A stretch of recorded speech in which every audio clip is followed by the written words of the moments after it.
Doctor, un gusto saludarlo. Sergio Gutiérrez le habla. ¿Cómo le va? ¿Qué tal, Sergio? Buenas tardes, ¿cómo están? Muy bien, muy bien. Bueno, se presentó en forma oficial todos los candidatos para próximas elecciones dentro del Partido Federal, doctor. Sí, en un momento difícil por las circunstancias sanitarias y lo que significa la pandemia en cuanto a las presencialidades, se pudo terminar las candidaturas y las elecciones con vistas a las PASO el 12 de septiembre. Con suma preocupación, sobre todo de la inseguridad en La Matanza. Sí, es un problema gravísimo que atraviesa muchos años, que se ha ido agravando a lo largo de los años bajo las diferentes gobernaciones y los diferentes gobiernos. Y en el caso de La Matanza, una verdadera tragedia que tienen cientos y cientos de familias cada año, bueno, en el cual además de lesiones graves, gravísimas, homicidios, robos a mano armada, todo tipo de delitos se han cometido, secuestros. Durante todos estos años nosotros los hemos venido denunciando, hemos intentado formar asociaciones de víctimas, de familiares de víctimas, hemos hecho pedidos desde la época de Sergio Massa hasta aquí en endurecimiento de algún tipo de medidas penales y algún tipo de medidas judiciales. Y también hemos pedido recursos estratégicos como instalación de centrales de cámaras y ese tipo de cosas, pero bueno, la situación no mejora, pasan los años, pasan los gobiernos y la situación no mejora. Ya pensando en el Congreso Nacional, usted es candidato en primer término, como decíamos. Uno, por ejemplo, si uno está en el debate en el día de hoy en esta propuesta del presidente de la Nación que hizo los últimos días de la duración de los jueces en sus funciones, limitar su independencia, ¿cuál es su opinión al respecto en este sentido?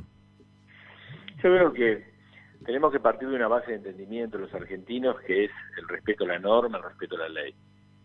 Y la ley en su punto más alto tiene la Constitución Nacional y a partir de allí, más allá de las interpretaciones, es bastante clara al respecto. Si los argentinos no entendemos que el respeto a la norma, el respeto a la ley, por lo cual existe el Estado, bueno, no entendemos nada. Y esto es lo que pasa en la Argentina. La Argentina tiene una violación sistemática de la ley y de la norma, que es aquello por la cual vivimos en comunidad. Si no, viviríamos en la selva o viviríamos en un estado anárquico y sin Estado. No tiene sentido que exista el Estado, que hablemos recién de elecciones, si nosotros tenemos una serie de normas a las cuales nos debemos regir y no las queremos cumplir. Y esto es lo que le pasa a la sociedad argentina, y esto es lo que no le pasa a los países más desarrollados del mundo, e inclusive a muchos países latinoamericanos que han progresado. No son creaciones divinas o mágicas, sino que básicamente han dicho, bueno, este es nuestro sistema estatutario, nuestro sistema normativo, el que las cumple tiene los beneficios de cumplirla, el que no las incumple es sancionado. Nosotros vivimos una sociedad en la cual, desde el presidente de la Nación hasta el último vecino, le parece que es legítimo, posible, violar la ley en forma sistemática y la norma. Entonces, esto es como la teoría del famoso comisario Giuliani también, ¿no? Es decir, cuando vos violás la ley y la norma, desde lo pequeño hasta lo más grande, como claro, en este caso la Constitución Nacional, eso lleva a que vivamos en una sociedad anómica. Ese maravilloso libro de Carlos Nino, La anomia en la vida de los argentinos. Y vivir en una sociedad anómica tiene estos costos, tiene costos tremendos que quizás la gente no se da cuenta, que es no tener previsibilidad, no tener seguridad, y por eso la gente se va a vivir a otros países que no son tan lindos, en que las condiciones de vida no son tan buenas, pero que tienen básicamente una gran diferencia. ¿Sabes cuál? Que cumplen las normas, que cumplen la ley. Entonces la gente se siente más segura.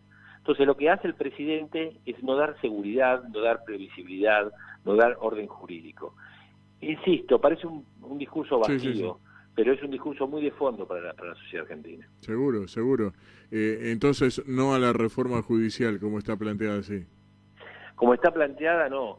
Si se plantea seriamente con el aporte del Congreso de la Nación, de todas las fuerzas políticas mayoritarias, como una política de Estado, esas son las formas en que se hacen las reformas. Las reformas se hacen como lo establece la ley, ¿no? Es como cómo se reforma la Constitución o cómo se dicta una ley. Bueno, con las mayorías propias del Congreso, del Poder Legislativo.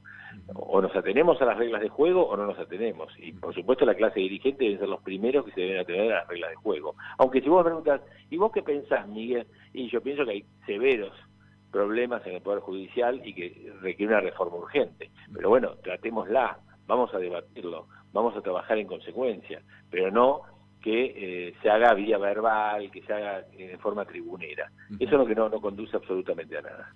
Hablando de tribunera, ¿y es posible bajar la inflación o tener más o menos alguna propuesta de controlar por lo menos? Sí, es posible en tanto en cuanto empecemos a tener en cuenta algunos parámetros básicos. La inflación se da por una serie de causas. Una de ellas es la emisión de la moneda. Esto, yo no soy liberal, pero es una cuestión básica. Si vos emitís moneda y hay mucha moneda y mucho billete circulante, naturalmente eso tiende a depreciarla.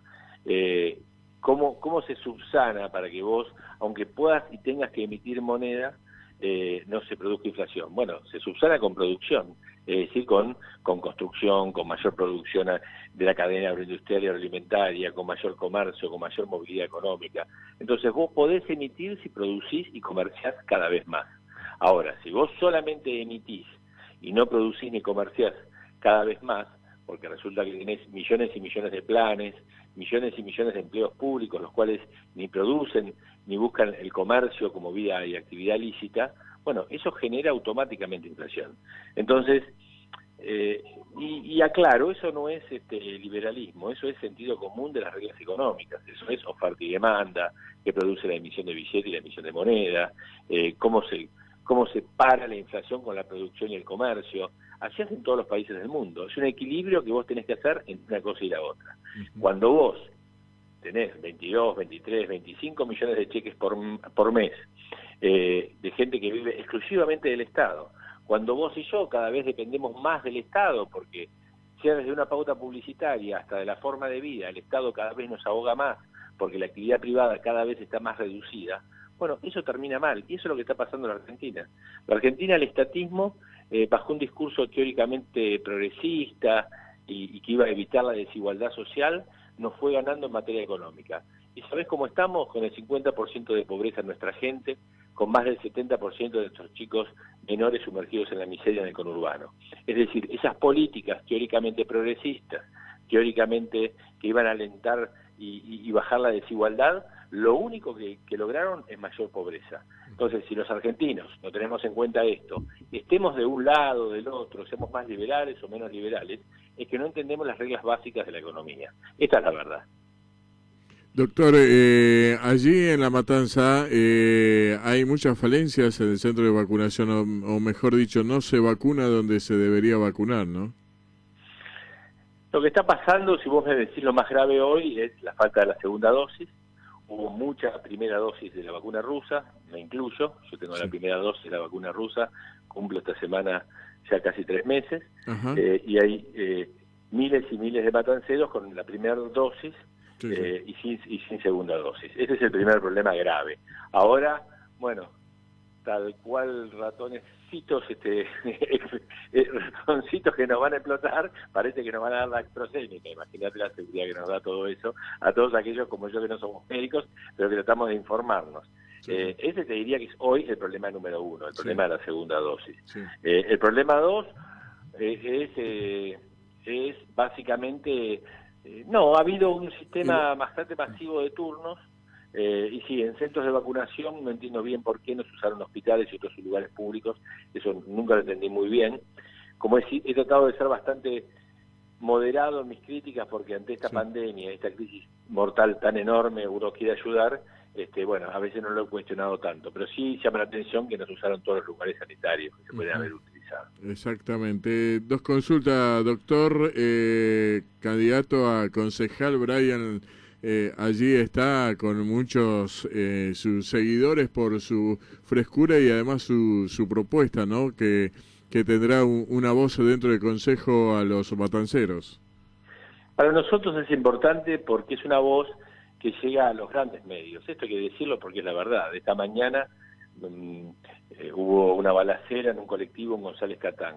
La verdad es que si lo dice cualquier dirigente o cualquier concejal, o me incluyo, no tiene la misma trascendencia que lo dijo la pelota. Entonces, para nosotros es una voz que llega a muchos sectores de la vida política nacional, de cosas que vos y yo sabemos y que hace años quizás hablamos, pero que a veces no tienen tanta trascendencia.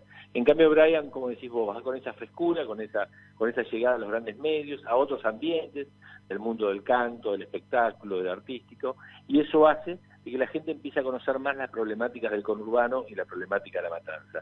Y le digo esto por la gente que a veces cuestiona, por la probidad intelectual, por los estudios, que sepa que en la matanza hay 24 concejales. Me gustaría que los conozcan al resto, ¿no? Cuando cuestionan a Brian Lancelota, me gustaría que conozcan a nosotros, a los otros más de 20 que hay, y no cuestionarían tanto a Brian. Bueno, estamos a su disposición aquí para los demás concejales. Con Brian ya hablamos, inclusive con el payaso Marolito ya no puede ser candidato, ¿no? Ya se cayó ese candidato, ¿no? Sí. Bueno, ¿qué pasó? Le agradezco mucho a Radio Sónica que siempre están presentes y que siempre nos dan un espacio. Bueno. Le agradecemos muchísimo. Muchísimas gracias, un abrazo, gracias. Gracias. Candidato en primer término a diputado nacional por el Partido Federal, el doctor Miguel Zaredi, aquí protagonista en edición calificada.